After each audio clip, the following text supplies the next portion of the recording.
Welcome to this episode of The Balanced Mind, where we're going to be talking about engaging others, and we'll explain more about what that means in a moment. But imagine if the key to unlocking your true potential isn't found in the latest shiny tool or trend, but within your own mind. That's the premise of this program. Thank you so much for joining us, and welcome, Richard. Back we are again. Hi, Kim. Good to be here again. Yes, and you. And of course, today we're talking about engaging others. And I know when we were preparing for this, I was like, what did we mean by that?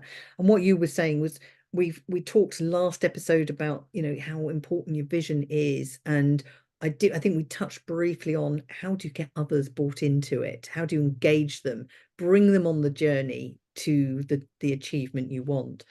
And if I may start, interestingly, at Countex, I was in one of the rooms with Rob Brown, where it was a discussion point that was raised around change, interestingly enough, and how to bring others on. And there was lots of differing opinions of how to do it.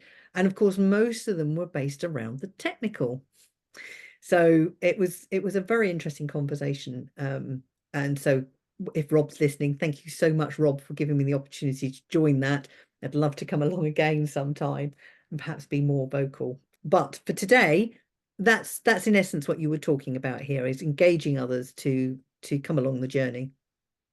Yeah. When we're talking about engaging people, we're not talking about recruitment here. Yeah.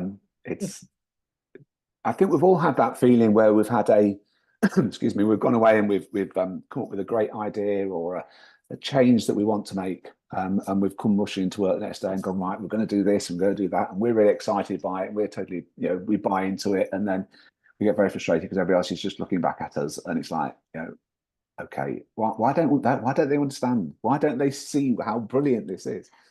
And it's how do we get people now? Sometimes, let's be honest, sometimes it's because it's not that brilliant and everybody else thinks it's rubbish. That's fair enough, and that's happened to me on many, many occasions. I have about a 1 in 10 success rate when it comes to my great ideas. But fortunately, I have a wife and business partner who puts me right on the other 9. But it's when we live, like it or not, we live in a world of pretty rapid change. And certainly in terms of the profession that we're in, from an accounts and a bookkeeping point of view, change is there whether we like it or not. And if we just stand still for a day, things have changed. So I assume that most of the people who listen to this podcast are fairly progressive people. They're people who want to change or are changing and are faced with the challenges that come with that. So I'm talking to the converted in terms of recognizing the need for change. But it's okay talking about it. And it's even okay, as you say, at the last one we talked about vision and values. It's okay coming up with what it is that you want to happen. Mm. But how do you get everybody else to go along with that? How do you get your colleagues, your team, your clients? There's so much talk at the moment about changing the sort of services that we provide clients with, getting clients to move away from just a pure compliance-based service, getting clients to understand our true value and building a relationship. It's one thing to talk about these things, but how do we actually make it happen? Because we all know that you can't just send out an email and people go, wow, what a brilliant service, I want to do that straight away. Or we can't just go into the team and go, okay, right, as of tomorrow we're going to do it this way, and the team goes, brilliant, I'm on board. It doesn't tend to happen that way. We've got to think much more strategically about how we get people to engage with the way that we want things to be done. And that sounds a little bit self-centered, but hey, if we're talking here about running a business, we're talking about talking to people who are decision makers. To some extent, whether we're right or wrong it is maybe for a different conversation. This is about we've decided this is what should happen in our business. For it to happen effectively, we need to engage everybody else who's involved. Otherwise, we're working against. Board, don't you? You do, absolutely. Can't do it on our own. And that's so. How do we do that? How do we go? We go to one of the most common things I come across when we're talking about accountants delivering more value for their clients and doing more what I would call compliance plus services. One of the most common things that will come back to me is clients don't want that. Well, why do you say clients don't want that? Well, it'll be either they've never asked for it, you know, or it'll be, well, we tried it once and it didn't work. They didn't like it. So there is this sense that, so we clearly haven't, we've come up with something which is almost certainly a genuine good idea that Yeah. would be good for the clients, but they've not engaged, so we've binned it. Same with the team. You know, we might have brought in a new system, or we might have come up with a new way of answering the phone, but the team don't engage, and so it drifts away, or we actually bin it. In most cases, they just die a quiet death, and that actually makes the next one even harder to implement Yes. because the team will go, oh yeah, I've heard this before. Let's just wait for a bit and see what happens because it'll probably die a death, and of course it dies a death. So I've painted a big negative picture here because that's the reality of it. We all have that frustration of things True. not being going through. If the whole team are on board with it, we've got much more chance of it being a success. If the clients then come in, it will be a success. So it's that. How do we clearly we can't just do it on our own by sending out an email or by holding one team meeting or by just creating a brochure. There's more to it than that. What do we need to do? Yeah, I think for me, this it's a layered thing, isn't it? And it's not a one-time thing, a one and done. You've got to keep at it. So if you decide to bring something in, unless it's an abysmal failure, you've got to keep going in terms of encouraging everybody because they'll all come on at different times. When I was looking at the psychology of learning, some people they're instantly in. It's the innovators. They love it. They'll be straight in. This is really exciting. It's a new thing, and let's get this done. They're the early adopters of the latest Apple or, film or, Game Boy or whatever it is. I don't know what they call them these days. They're in there. Then you have the next one. They're a little bit more cautious. They need to see it 2 or 3 times to start to buy in.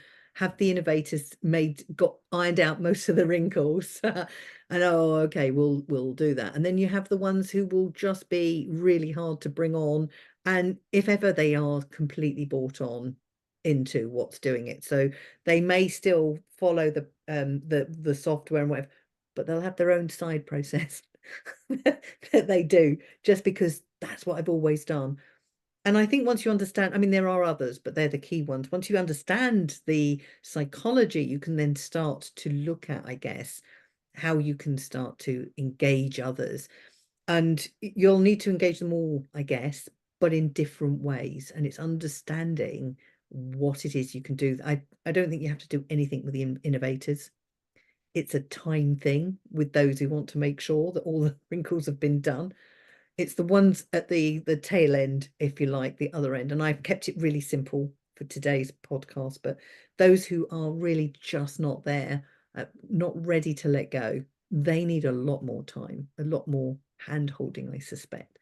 And I've experienced that within the businesses I've been in. But does that ring true for you? Yeah, it does, and I think that this is one of those things where age and experience can help because I've gone through those processes of getting frustrated because why doesn't everyone jump up and down with excitement in the same way that I'm doing?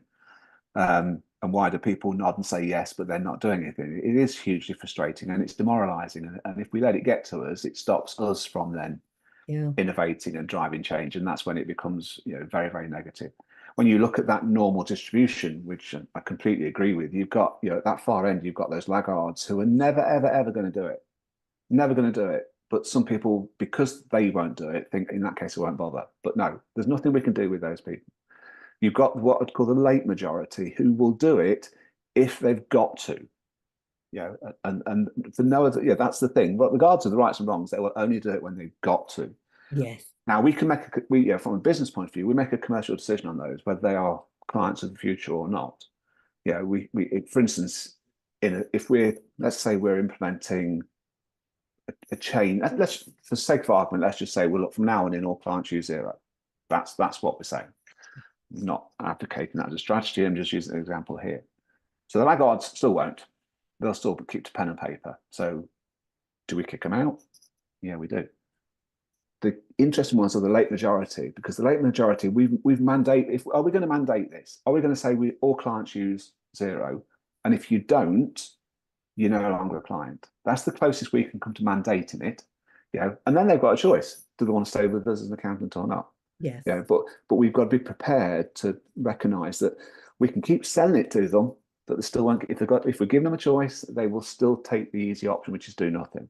So we've got to remove the choice away from them and make it a hard decision. Do you want to stay? Not the choice isn't do you want to do zero or not. The choice is do you want to keep us as your accountants or not?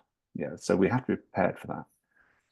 We've got the early majority. The early majority will follow those you just talked about there. The influencers, those who will go okay, yeah, we'll do it because we can see the benefits. You've explained to us the benefits. Why would we not do it? We'll do it. And the early majority, which is a significant figure, will then to go, well, actually, if those businesses are doing it, then we can do it. But they're just it's a bit of a sheep mentality. They're looking for somebody else to do it first, but they'll embrace it when somebody else does. Yes, So absolutely. in terms of driving change, we should be focusing on this end, on the front end here about the early adopters. Because if we can get some early adopters on board, and if we can use those as examples to the rest, we're going to accelerate through the early majority. But we've got to be prepared what we're doing with the late majority and what we're doing with the laggards. Are we kicking them out? My view is, you don't make life easy for them. Let's put it like that. But Mm. I think there's two sides to it. There's the human side. If we want this change to happen within our firm, are we committed to it? Are we passionate about it? Do we understand why we're doing it? Back again to vision and values in some cases. Is this something that we are just going to, because let's start from the assumption right away that it's going to take some work. So do we have that passion, drive, commitment, energy, determination to make it clear to everybody else we're doing this? I did a team day a few weeks ago, and I got the directors to put on the board behind me their goals for the next couple of years. And I said to the team then, look, this may sound like a threat. It is not a threat. I'm just explaining to you the environment you're working in because we're doing this. Understand we are doing this. Okay, now let's talk about how we get you guys on board. But let's make it quite clear. This is the world. This happens. I think Mm. you have to have that drive and expect that we're going to have some resistance. Just because we've got resistance isn't a bad thing. It's human nature, apart from anything else. But then we've got, how do we then support that? How do we create an environment, a strategy, a system, an education process, a messaging process? What images, pictures can we build around it to then help strengthen this determination that we've got for it to happen? So there's those two sides. I think there's the person side Yeah. and there's the system side to it. Yeah, because one of the things listening to you there, obviously I've talked about the three types. I mean, I think there's 4 or 5 in NLP about how they will adopt change. But when you think about people generally, we we absorb information in different ways as well. So I'm liking the fact that you're talking about different preparation to get this into the business. So there are those who are visual, they tend to be faster on the uptake, not better. I need to be very clear on that. It's not better. They can just process it faster visually. You then have those who need to hear it. And if they need to hear it 3 or 4 times, then they need to hear it 3 or 4 times. But normally the telling of what's going on. And then there are those, and they tend to be slower, but only because they are absorbing in a different way, is what I call the kinesthetics, the hands-on, practical, touchy-feely type people. They need to be doing it. Show me and I'll do it. They're really quick once they've got it, though, really quick. And, if you can think about how people absorb information, and these are the 3 key ways. For those of you who want to know what the other 2 are, it's gustatory and olfactory, smell and taste. So if you can light a smelly candle, give them something to chew while you're telling them, you're in. All 5 done. Because the brain learns through the 5 senses. So if you can tap into all of that, then the brain will learn faster in a better way. So there's that to think about as well. And then it's about reinforcing the message, isn't it? It's about reminding them and how you go about that. Now, I don't know the answers to that. I can only do it from an individual perspective. I've not done it from a team perspective. But I think I alluded earlier to appraisals as being one way. I think that might have even been the last podcast. Appraisals were another way of reinforcing the change that's going on. So, it might be if it's zero, you know, how many entries are not going through zero, and can you identify who's not using it, and encourage them to do it. And if they're not doing it, I think I'd like to hear, and I know for you, Richard, this would be something you would do. They may be laggards, but what's going on for them? What's stopping them doing it? And once you understand, you can then address that, and then you'll be able to close that gap even more. It could be that they're frightened for their job. They're going to lose their job. Certainly with software and technology, that's always a concern, I think, when big change comes through. Maybe it's that they're not comfortable with the system. They don't understand or know it enough. More training. Simples. So it's understanding what's going on for them. It could be that they just can't absorb that at the moment. They're going through a tough time personally. If they're going through something big for themselves that's quite emotional, they may just not be able to learn right now. So once we understand that, we can then shrink those in that lower category to some more, and then bring them on that journey onwards. Does that make sense? Yeah, but we certainly need to look at it from a almost like a 360 perspective, because if we want to create change in whatever that may be, I think first of all, we've got to look at it from first of all, where's the benefit to everybody? Mm-hmm. Yeah, is there can we highlight, because if there's no benefit here, people don't like change. We're all resistant to change to one way or another, because change tends to be a bit of hard work, and we're all busy people. So, is there a benefit? And if there isn't, are we sure that we should be making this change? It may be mandated, that's different, but is there a benefit? Are we the problem? Are we the ones that, it might be our idea, but equally we could be the ones that are stopping change. We could, when I hear this phrase about getting the team to step up, the first thing I'll invariably say is, well, in that case, you need to get out of the way, because your team, if you that have stepped up ages ago, but at the moment you want them to be mini me's and you want them to do it your way, and well, that's why they're not stepping up. You get out of the way, you give them the freedom because they're bright, intelligent people who you trust. Now we're making some progress. So, are we the problem? Have we every 3 months come to them with a brilliant plan that then has died a death? Are they just like, here we go, here's another one? We've got to look at ourselves first. Yeah, yes, quite. We've got to look at ourselves. We've got to, as you say, look at the people that we're targeting, and why might they object? Why might they resist? Have we considered properly the change? Have we considered properly how we're going to implement it? Do we have a system in place that is going to enable us to break down those barriers, get through those areas of resistance? Are we explaining it properly, fully? Do they really understand why this change is happening? Yeah, because if we don't do any of those, we weaken the impact, and we reduce our chances of success when it comes to implementing the change. Do we have a system for ensuring it's sustained? It's no good having a brilliant reaction on day one if after day 24 we're slippers. A lot of this is habit. We're trying to change people's habits, and people will revert to type until we've got them doing a new habit. So therefore, do we have a way of making sure that this is supported and trained every day? Otherwise, they'll go back to what they were doing before. Even if their intention isn't to do that, they will quite naturally end up doing that. So we can't just have a great idea and then tell people to do it. We've got to think it through far more strategically than that, about about why, and about how, and who. And I think that they are the critical things, and that gives us more chance then, because it is something we need to do. An engaged team is far more powerful than a disengaged team. An Oh, yeah. engaged client is a far greater relationship than a disengaged client. So we have to do this.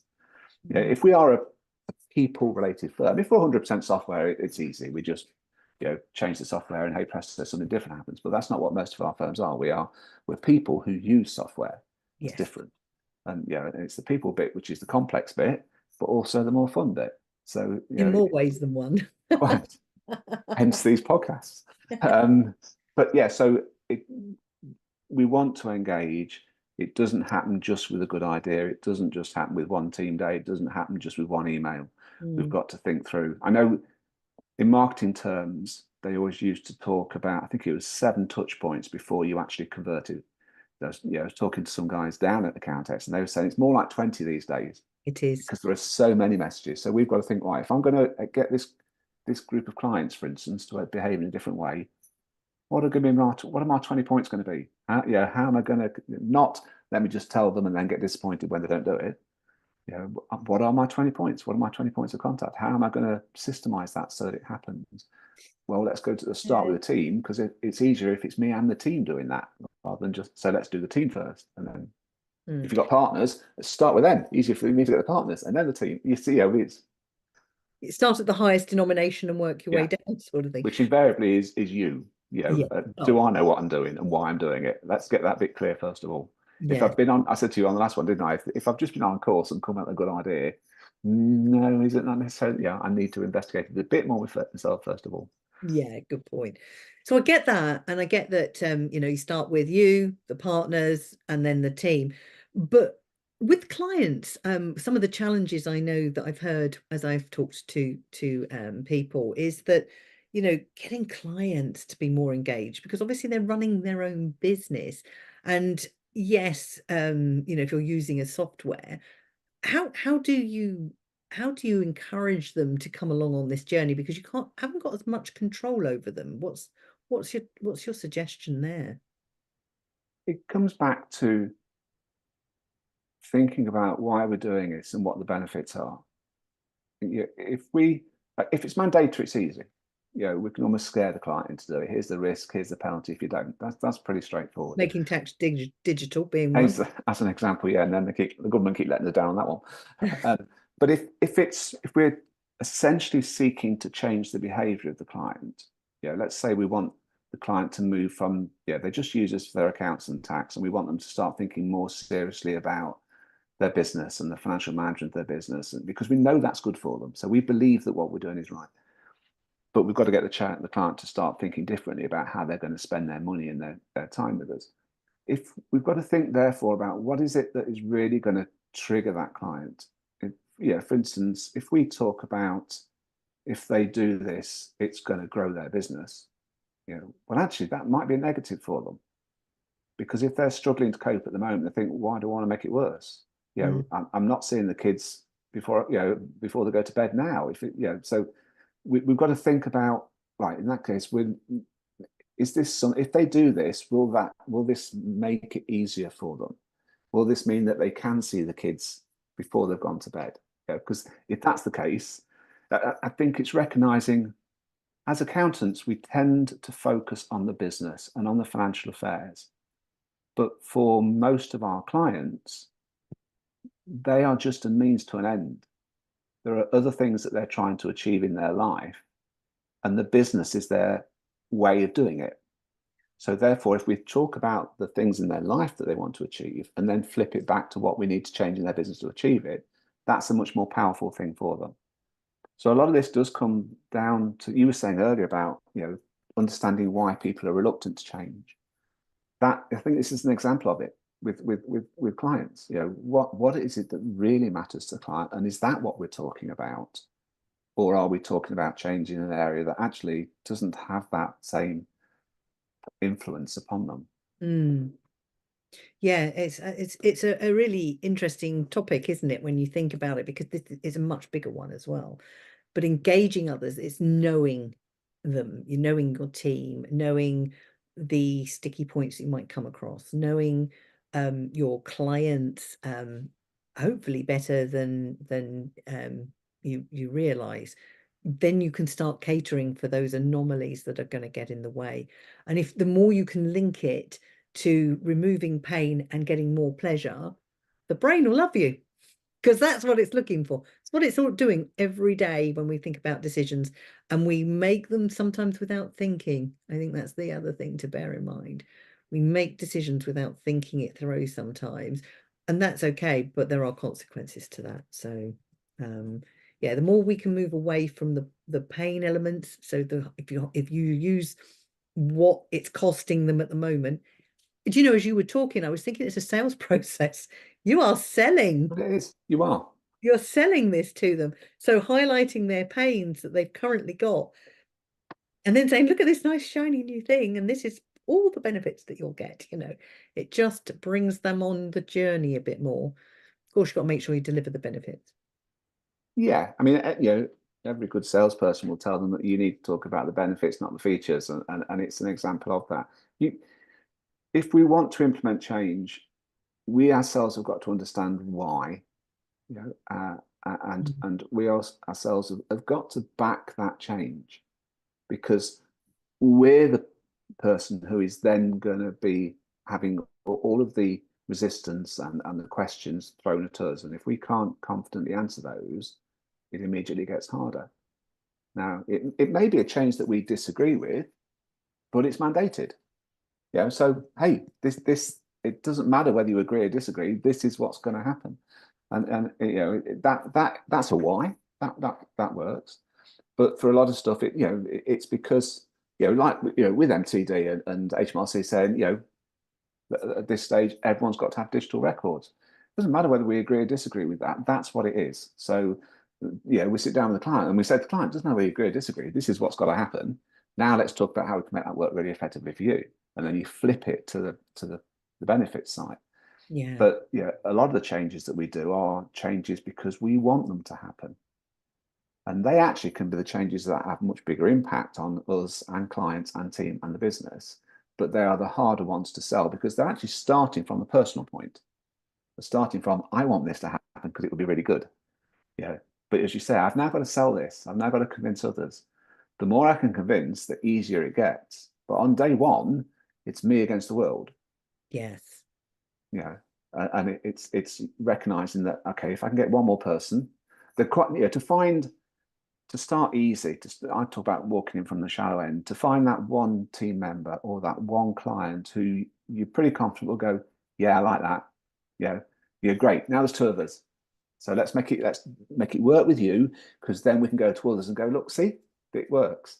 Gives you a case study, doesn't it? Yeah, it does. And it's sort of, sometimes it's, take your best 10 clients or take 2 employees who are going to buy into this, and let's start to build a team, to build a tribe on this, and get some momentum. Once we get the momentum going, everything gets easier.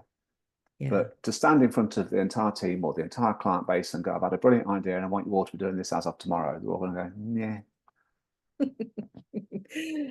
Yes, I have been that person, and I've been skeptical on some of it, I have to say.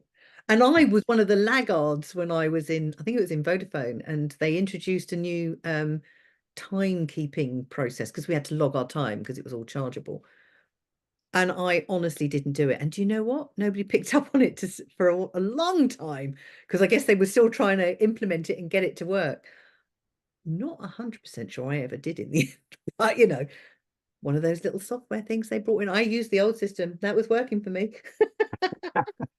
You and me would have words. So I understand both sides of that fence. Yeah, which is good. That you need that Balance. understanding. And to be fair, if you're running your own business now, there's a fair chance that you've gone through a similar cycle. We all tend to start life as employees, and some of us start as employees with good bosses and bad bosses. So hey, most of us will have sat on both sides of the desk, and you can then utilize that experience to go, how would I have reacted? When I was in their shoes, how would I have responded to that? And that may give you a lead. Perfect. Amazing as always. Thank you so much, Richard, for your time and helping us understand a little bit more and unpick that engaging others into your new shiny idea. And listeners, I hope that's been really useful. Richard is brilliant at working with teams, so do reach out to him. And if you haven't connected with him, please do. Or if you haven't connected with me, connect with me, because I think you'll find a lot of what he does is really invaluable. Thank you so much for listening. Thank you, Richard. Thank you.